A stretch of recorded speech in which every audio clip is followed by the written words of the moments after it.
안녕하세요. 심리상담사 열정입니다. 오늘은 1탄에 이어서 기업 심리상담에 대해서 알아보려고 합니다. 그러면 시작해 볼까요?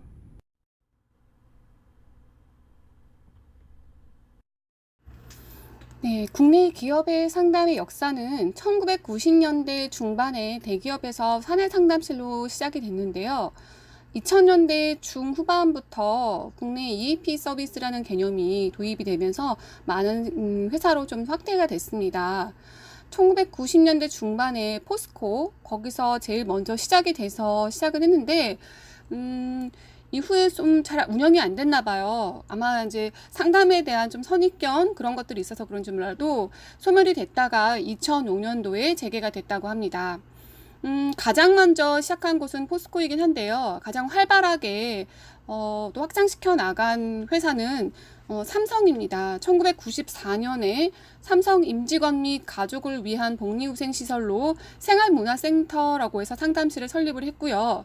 1990년대 중반 LG 계열사에서 상담실을 만들었다가 소멸했다가 여러 가지 과정을 거쳤다가 2005년 이후에는 계속 증설하고 있습니다.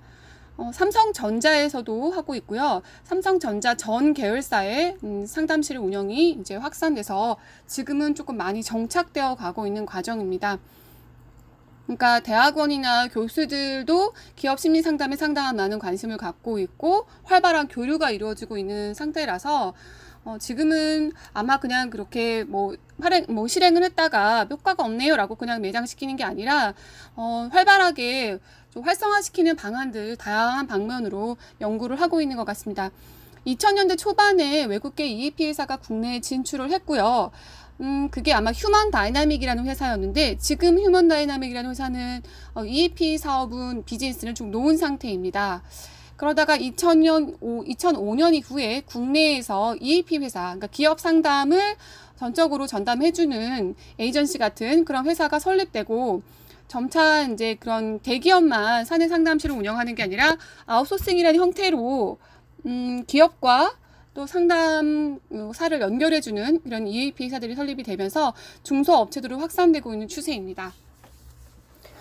그러니까 앞으로도 더 많은 기업체가 또 심리상담실을 도입할 거고 또는 아웃소싱을 도입해서 임직원들의 정신건강을 또 책임지는 그런 이런 사업들이 활성화될 거라고 저희는 생각하고 있습니다. 미국이나 일본 가까운 우리가 선진국의 어떤 비즈니스 모델들을 지금 따라가고 있잖아요. 그런 관점에서 본다면 미국도 상당히 활발하게 활성화가 되고 있고 일본 EAP 기업의 어떤 그 시장 구조에 비해선 우리나라가 지금 10% 정도밖에 안 된다고 해요. 그런 걸 감안하면 앞으로도 기업 상담실의 운영은 상당히 더 많이 확산될 거라고 생각을 합니다. 현재 우리나라에서 지금 하고 있는 운영 형태는 보통 회사에서 상담실을 설치하는 경우 또는 외부 업체에서 상담 연계를 서비스하는 형태가 있습니다. 아까 말씀드린 그 EAP 회사라고 해서 중간에 연결을 해주는 이제 에이전시 같은 회사가 있다고 했죠. 그 회사가 외부 업체와 이제 기업을 연결해주는 형태. 그러니까 아웃소싱과 또는 이제 사내 상담실 운용 이렇게 두 가지 크게로 볼 수가 있습니다. 이거는 회사의 어떤 규모나 서비스의 어떤 이용 빈도 같은 것들로 생각을 해볼 수 있는데요. 보통 1000명 이상이 되는 기업 규모일 경우에는 사내 상담실을 구축해서 이용할 가능성이 크고요. 1000명 미만일 경우에는 파트타임 상담사를 채용해서 하루나 또는 이틀 정도의 날짜에 따라서 이렇게 제한되게 운영을 하기도 하고요. 또는 자체 상담실보다는 아까 말씀드린 그런 에이전시 같은 상담 기업 업체를 통해서 연계 서비스를 이용하는 것이 훨씬 더 현실적이고 또 많은 또 이용률을 높일 수 있는 그런 현상이라고 보고 있습니다. 그래서 저 같은 경우도 지금 파트타임 상담사로 채용이 돼서 주 2회 정도 사내 상담실에 가서 상담을 하고 있고 그렇게 상담실 운영이 되고 있습니다. 또 이제 회사가 수도권에 있는 회사냐 또는 전국 분포가 펼쳐져 있는 그런 회사냐에 따라서 밀집형일 경우에는 그냥 한 지역에 상담실을 구축해서 사용하면 되는데 전국에 분포되어 있을 경우에는 아무래도 그런 에이전시를 사용해서 각지에 펼쳐져 있는 상담센터를 이용하는 게 좋기 때문에 아웃소싱 서비스를 또 많이 이용하는 것 같습니다. 지금 굉장히 큰 대기업으로 손꼽히는 삼성, LG, 현대, 기아 모두 다 사내 상담실을 두고 있고요. 운영 역사는 거의 다 10년 이상 된 것 같습니다. 그래서 이제 어느 정도 안착돼서 안정화된 상태라고 보고 있습니다. 그리고 기업 상담을 하는 경우에 이제 기업 상담을 하는 어떤 주요 업무, 주요 역할은 어떤 것들이 주로 이루어지냐면 개인 상담이 가장 큰 역할이고요. 그리고 두 번째는 심리 검사입니다. 그리고 세 번째는 집단 상담, 네 번째는 교육 및 워크샵, 다섯 번째는 코칭 및 자문입니다. 개인 상담은 여러분들 다 아시는 것처럼 1대1로 상담사와 내담자가 만나서 상담을 하는 거고요. 기업에서 주는 회기가 보통은 4회기 내서 8회기 정도 수준이에요. 그러니까 단기 상담이 조금 집중적이죠. 근데 뭐 가령 스트레스 수준이 굉장히 높거나 고위험군일 경우에는 이제 외부에 있는 어떤 기관이나 뭐 정신과를 연계해주고 안내해주는 쪽으로 가게 됩니다. 그래서 뭐 기업체에 따라 다른 것 같아요. 저 같은 경우는 회기 제한을 두지 마십시오. 일단 기본 회기는 세팅을 4회기로 하되 필요하다고 하면 이제 계속 연장할 수 있다라고 해서 제한은 두지 않으셨으면 좋겠다라고 이제 그렇게 협의를 드렸는데 그 부분이 억셉트가 돼서 그렇게 진행을 하고 있거든요. 그래서 단기 상담하고 중장기 상담의 어떤 회기가 조금 기업에 따라 다르기 때문에 일단은 그렇습니다. 그런데 단기 상담이 훨씬 더 조금 더 많다라는 거. 주요 뭐 호소 문제들 같은 경우는 우리나라는 가정 이슈가 조금 더 많은 이슈를 좀 차지하고 있다라고 보고를 하고 있습니다.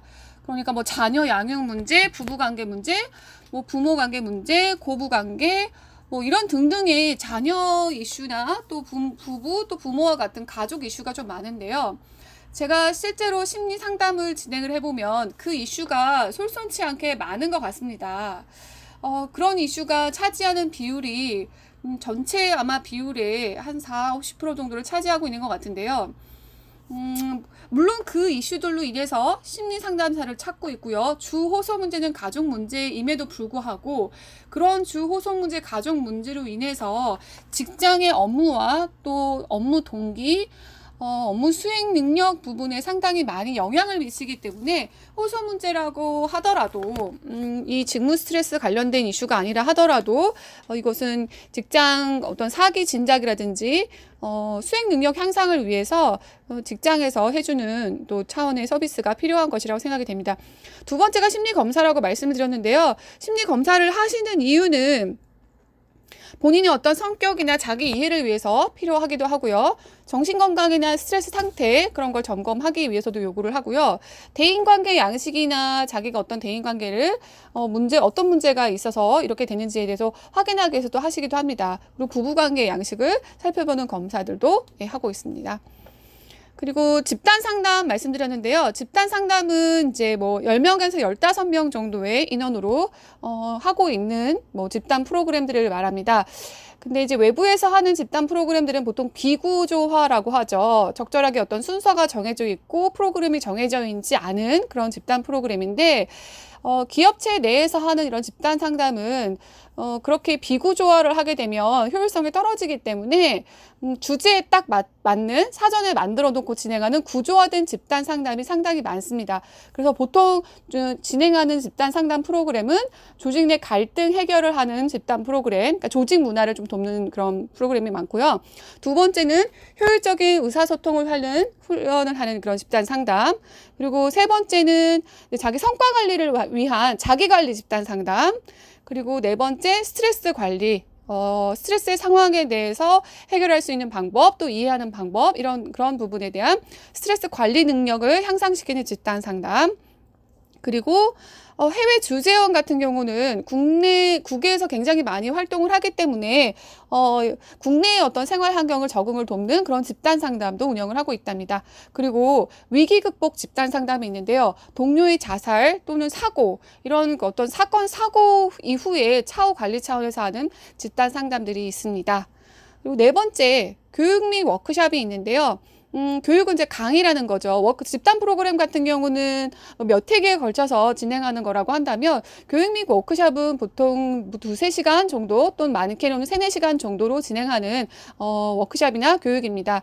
보통 기업에서 하는 워크숍은요, 아까 했던 그런 주제와 또 비슷한 것도 있는데요. 스트레스 관리, 그 다음에 뭐 대화 방법, 그리고 성 이슈 관련, 그리고 신입사원 직장 예절, 그리고 정신건강관리 교육, 그 다음에 자신과 또 동료를 이해하는, 성격을 이해하는 어떤 뭐 그런 부분들이 있습니다.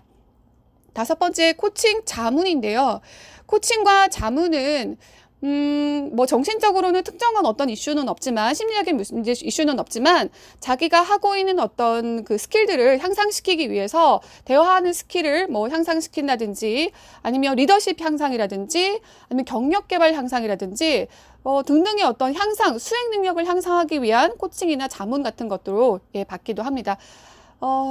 이런 뭐 주제로 보통 상담을 하고 있기 때문에 기업의 심리 상담사를 꿈꾸고 준비하시는 분들은 이러한 능력들을 조금 키우는 훈련이나 프로그램 또 역량을 향상시키는 것들이 필요할 것 같습니다. 이어지는 3탄에서는 기업 상담 운영 형태에 대해서 알아보려고 합니다. 기업 상담이 어떻게 운영이 되고 있는지 알면 기업 심리 상담사가 어떠한 그 고용 구조로 채용이 되고 있는지도 알 수 있겠죠. 그러면 이어지는 3탄에서 뵐게요. 네, 상담사의 진로에 도움이 되는 기업 심리 상담에 대해서 알아봤습니다. 도움이 되셨다면 구독과 좋아요 꼭 눌러주시고, 여러분의 구독과 좋아요는 제게 힘이 됩니다. 제가 더 많은 자료와 또 유용한 정보로 찾아올 수 있도록 여러분 제게 좀 힘을 주세요.